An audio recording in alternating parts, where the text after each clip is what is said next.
Hello guys, আমি রিপন আর তোমরা দেখছো you can wordbook. So you can ওয়ার্ডবুকের আরও একটি মোস্ট ইম্পর্টেন্ট ক্লাসে তোমাদের সকলকে আরও একবার মোস্ট ওয়েলকাম। সো আজ তোমাদের জন্য নিয়ে এসেছি আরও একটি মজার গল্প, বাংলা ট্রান্সলেশন। ডিয়ার স্টুডেন্টস, এই গল্পের মাধ্যমে তোমরা ইংরেজি রিডিং পড়তে শিখবে, পাশাপাশি প্রতিটা ওয়ার্ড ওয়াইজ বাংলা অর্থ জানতে পারবে এবং স্পেলিং ইমপ্রুভমেন্ট করতেও তোমরা পারবে। সো তাহলে চলো আমরা মজার গল্পটি শুরু করি। দেখো, এখানে গল্পটির নাম হলো দি সেলর্স ইন অ্যান আইল্যান্ড। দি সেলর্স এটি হলো প্লুরাল ফর্ম। মূল শব্দ সেলর, যার বাংলা অর্থ হলো নাবিক, বাট এখানে আছে সেলর্স, শেষে এস যুক্ত আছে, তাই এটি প্লুরাল হয়ে গেছে। এর অর্থ হবে নাবিকেরা। তারপর ইন, ইন মানে মধ্যে বা ভিতরে। অ্যান, অ্যান মানে হলো একটি, আর আইল্যান্ড, আইল্যান্ড মানে হলো দ্বীপ। এক কথায় মূল গল্পটির নাম হলো একটি দ্বীপের মধ্যে নাবিকেরা। তো ফার্স্ট যে লাইনটি এখানে আছে দেখো, বলা হচ্ছে once there lived an old farmer in a village. এখানে ওয়ান্স মানে একদা, দেয়ার মানে সেখানে, লিভড মানে বাস করত। মূল ভার্বের ফর্ম হলো লিভ মানে বাস করা, সঙ্গে ইডি যুক্ত হয়েছে বা ডি যুক্ত হয়েছে, অর্থাৎ এটি ভার্বের সেকেন্ড ফর্ম। লিভড মানে বাস করত, অ্যান মানে একটি, ওল্ড মানে হলো বৃদ্ধ বা বয়স্ক, ফার্মার, ফার্মার মানে তোমরা জানো কৃষক বা চাষি, ইন মানে হলো মধ্যে বা ভিতরে, আ মানে একটি, ভিলেজ মানে হলো গ্রাম। এক কথায় সেন্টেন্সটির বাংলা অর্থ হলো একদা একটি গ্রামে এক বৃদ্ধ চাষি বাস করত। তারপরে হি হ্যাড 3 লেজি সন্স। হি মানে সে বা তিনি, বাট এখানে হির পরে যখন হ্যাড এসছে সেক্ষেত্রে হি এই শব্দ বা ওয়ার্ডটির অর্থ হলো তার, অর্থাৎ হি হ্যাড, তার, হ্যাড মানে হলো ছিল, তার ছিল, 3 মানে হলো 3টি, লেজি মানে অলস বা কুঁড়ে, সন্স মানে হলো সন্তান। মূল শব্দ হলো সন, পুত্র বা সন্তান, বাট এটি প্লুরাল নাম্বার সন্স, অর্থাৎ সন্তানেরা। এক কথায় হি হ্যাড 3 লেজি সন্স। কৃষকটির 3টি অলস পুত্র ছিল। তারপর the farmer was very much worried about them. The farmer মানে কৃষকটি, ওয়াজ ছিল, ভেরি মাচ খুব, ওয়ারিড দুঃখিত, অ্যাবাউট মানে সম্পর্কে বা সম্বন্ধে বা নিয়ে, দেম তাদেরকে, অর্থাৎ the farmer was very much worried about them. কৃষকটি তাদের নিয়ে খুবই চিন্তিত বা দুঃখিত ছিল। As he was growing older, যেহেতু তিনি দিন দিন বয়স্ক বা বৃদ্ধ হয়ে যাচ্ছিলেন। অ্যাজ মানে যেহেতু, হি ওয়াজ তিনি হচ্ছিলেন, গ্রোয়িং মানে হচ্ছিলেন, ওল্ডার মানে বয়স্ক বা বৃদ্ধ। নেক্সট সেন্টেন্সটি হলো one day he called them and said to them.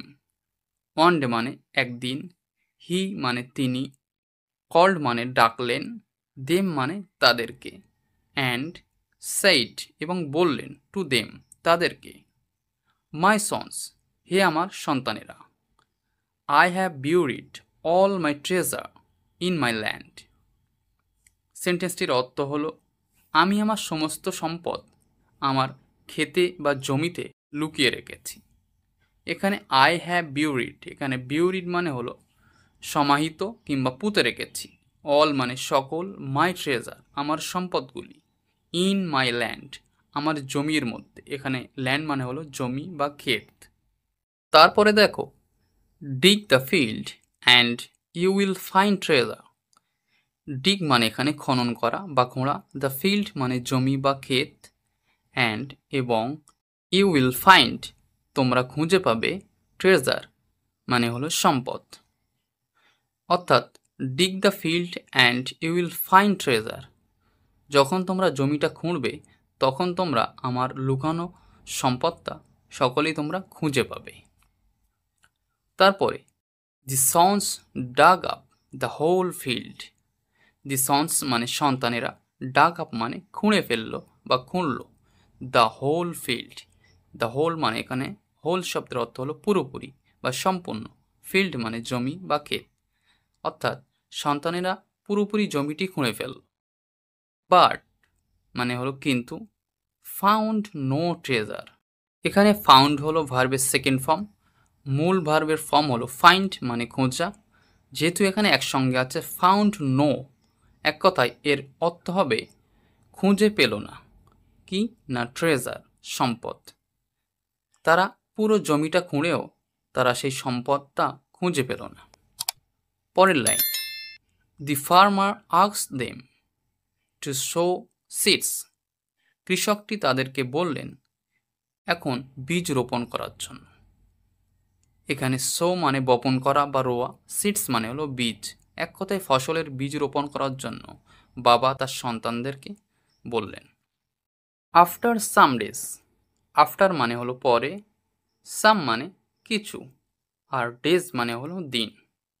এক কথায় আফটার সাম ডেজ কিছুদিন পর, they had a rich harvest, সেই জমিতে প্রচুর ফসল ফলল।